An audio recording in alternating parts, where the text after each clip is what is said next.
While thousands and thousands of people will visit Kentucky this weekend to celebrate the Derby, there is an underground crime that treats Derby Day as payday.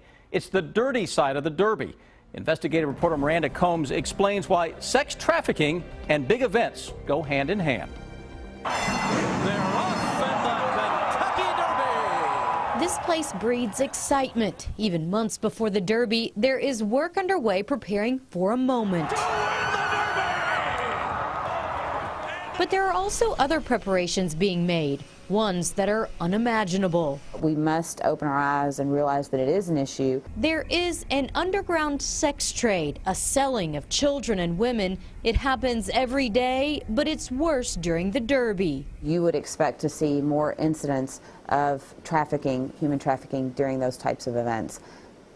Because of opportunity. Opportunity, and people are there. And people look here to sell and buy. This is Backpage.com. One click off the main page and you enter an area where women are being sold for sex. It's hard to believe that this is actually taking place. Dr. Teresa Hayden teaches a class on human trafficking. I was doing work with a graduate student who wanted to go a whole lot further. She recently finished a study watching Backpage during big Louisville events like the Derby. When I started to analyze it, definitely saw that the ads peaked on particular events. The average number of ads on this part of Backpage during her 15-month study was 53. On Derby Day, the number of ads more than doubled. Last year, there were 120. These events draw in people who have a lot of disposable income. And this is part of their fun. And these events are definitely payday. Oh, big payday. That's why they're traveling all over the country and monitoring them. That's why they have their network.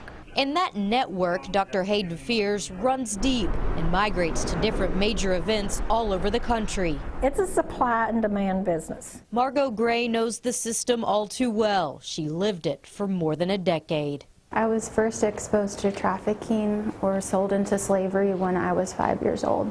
By the time she escaped, the trauma had left visible scars. She's now legally blind, the effects of severe bulimia.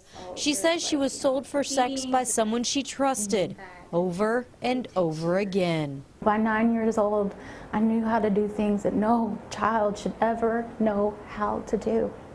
No one. It's unacceptable. She doesn't share details. We do know the person who she says sold her for sex was never charged. Prosecution, Margot says, was too painful. It's all about control and controlling the victim so they can stay quiet. So I was brainwashed into believing a lot of things, and it worked.